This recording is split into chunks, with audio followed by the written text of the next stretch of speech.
Hello everybody, how you doing? Welcome back to John Link Vlog.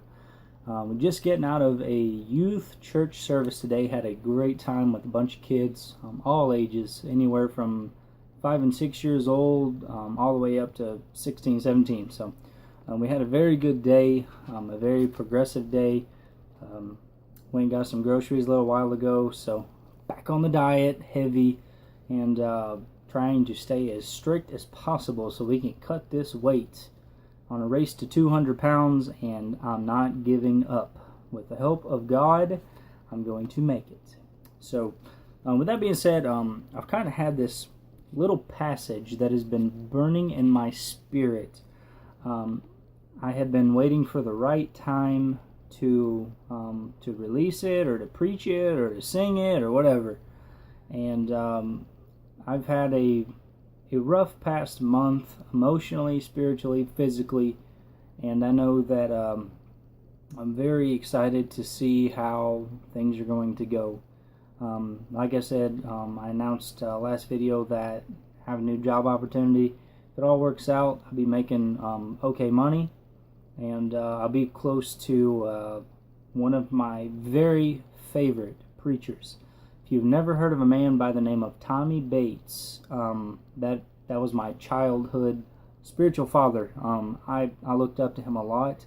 He's a very knowledgeable man, and he had the same faith that I grew up in. So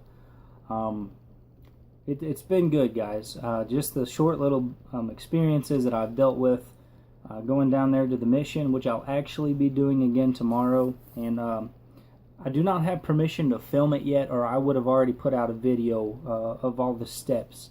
There's really cool things that are taking place down there that people don't see behind the scenes. For example, this is just one of very many things that happens. If you donate to the mission, say you donate to the mission, at least here, okay? They have a semi-truck trailer parked out back, and they will go through clothing probably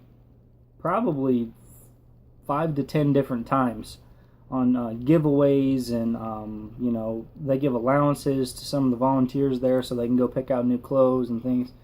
So anyways, whatever is left over, if the clothing has been sorted through at least 5 to 10 times, probably even more, probably like 20 or 30 times, what they do is they take and they load all of this, they call it poundage, that's what it's called, poundage, clothing, poundage, and they load it up on the semi-trailer, and once every couple of months, there's a guy that will come and pay them for all the clothing that they give away.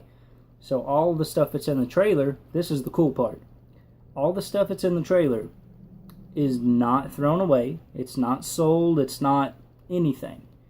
What they do is, like third world countries, like somewhere like Africa, Hungary, someplace like that, where they're really, really in need of clothing and shelter, whatever. What they'll do is fly over an airplane, kind of like care packages, and drop it out of an airplane, and everything's reused. Every last stitch of clothing is used.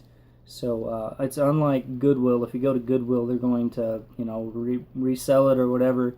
But if you donate to the mission, at least the one that I'm going to, I can't speak for all of them, but at least the one that I'm going to, they have a very cool setup. So everything, down to children's toys, shampoo, toothbrushes, whatever, anything that could be salvaged or used. Of course, the hygiene products would be new. You can't have old stuff. But any like travel gear, that kind of stuff can be used. So it's a really cool setup. So with that being said, guys, this little passage has been clinging to my heart, and I wanted to read it to you. I know I've mentioned before that there are some countries that it is dangerous to bear the name of Christianity. And in the U.S., we are very fortunate not to have any limitations on our beliefs, and I'm very glad it's that way, because it's hard enough to get people in church as it is. But if they knew it was against the law, we'd be in some deep doo-doo, if you know what I mean. So Before I read this, I want to say that sometimes it is really difficult to hear the voice of God. Sometimes, we have this specific prayer that we pray and we pray and we pray and we think and we ponder and we pray and we pray. And most of the time, it's us holding us back. And, I wish I could say that I'm not guilty of it, but I think everybody's guilty of it. We put a limitation on ourselves and we expect stuff to just fall out of the sky. But unfortunately, it's not that way sometimes. So, probably asking, okay, what in the world are you getting at? I'm going to be reading out of Matthew 14 and verse 28. I'm just going to read this passage here, and you'll kind of get the drift of what I mean. It says, "And Peter answered him and said, Lord, if it be thou, bid me come out unto thee on the water." So that's Peter saying, Lord, if that is really you on the other side of the sea, on the other side of the ocean, on the other side of the lake, and if I really see you, tell me, give me the permission to step onto that water and come out there to you.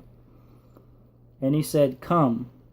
And when Peter was come down of the ship, he walked on the water to go to Jesus. So sometimes we have to meet God in the middle, if you know what I mean. We have to meet him in the middle. And it's not always going to be a bed of roses, by no means. He never said that the cross would not get heavy, and he never said that there wouldn't be any help on the way. So there's always going to be a comforter, somebody to take care of you, even in the darkest hours. It says, "But when he saw the wind boisterous, he was afraid, and beginning to sink, he cried, saying, Lord, save me." The first thing we want to do whenever we're in desperate trouble is cry out to God.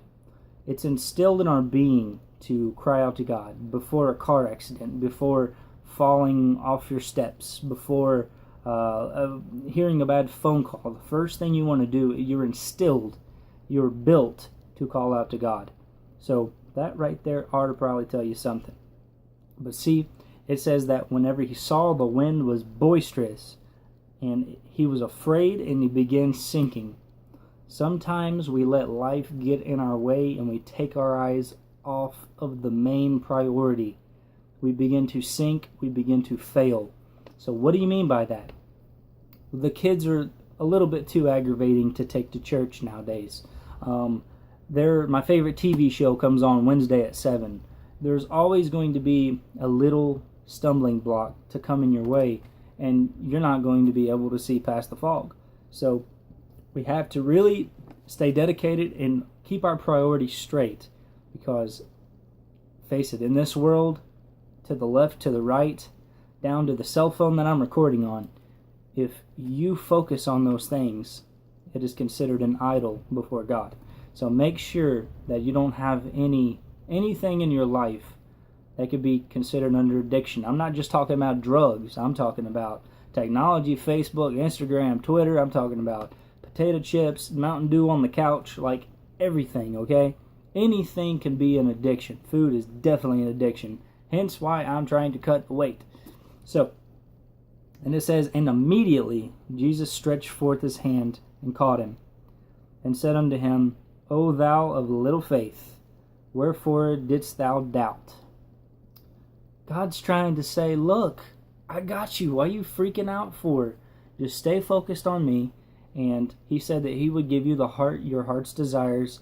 And he said that if you seek first the kingdom of righteousness, the rest will be added unto you. So if you keep God first, your car payment, it's going to get taken care of. Your house, your light bill, it's going to get taken care of. So don't sit and freak out and don't worry, because worry is not of God. So, and it says, "And when they were come into the ship, the wind ceased."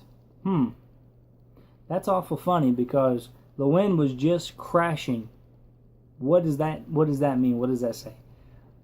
What I take out of that, my translation, is that sometimes when the wind looks scary and is tossing and turning you and to and fro, sometimes that might just be a little test or a little trial that God puts in your way to make you stronger. You know, you're driving on the way to work. You don't have any more. You don't have any more tardies or absences. You have a flat tire. You know, are you going to trust Him that you're going to be okay when you get there? Or are you just going to freak out and turn around and go home? You know, I'd imagine you probably couldn't turn around since you got a flat tire. So what are you going to do? First thing you do is you call out to God, right? And then they that were in the ship came and worshipped Him, saying, "Of a truth, thou art the Son of God."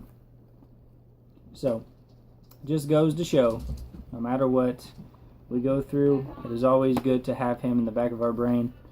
And yes. But friends, I truly can honestly say that I have 100% committed and dedicated myself to God and whatever it may be. You know, before I considered this job, that's something that I did was really get to business, pray about it, think about it, ponder on it. At one point, I wasn't even going to go. Like, you know, I felt like I was being led down to the mission to help out and to volunteer and just find a job down here somewhere. But there's a specific feeling that you get whenever you put forth the effort and you finally get an approval. I remember as a kid, I would, beg mom and dad to stay with whoever. And I remember the moment that I got that approval. I remember the satisfaction when I finally got done begging and asking. All of a sudden, it's like the clouds rolled back, and I finally got what I wanted. So, if all goes well, I see this turning out to be really good for a lot of different reasons. And of course, I'm going to, film and vlog everything all the way. I'm going to try to give you as much information as I can. But I am very excited, very, very, very excited to see what the future holds. And I know I have a very good Christian base because I have tons of you awesome people out there that are commenting and you liking it up. I know that there is a lot of good Christian base. So if you have made it in this far in the video, give yourself a pat on the back from me. Okay, I can't be there with you physically, but give yourself a pat on the back because most of the time people hear Bible, God, and they turn the channel. So I thank you all very much. I hope this has been a word of encouragement. I hope that you all can take this, and I hope it is instilled with you and you'll never forget it. And I love you guys. Don't forget to keep God first. We will be talking to you soon. See you guys.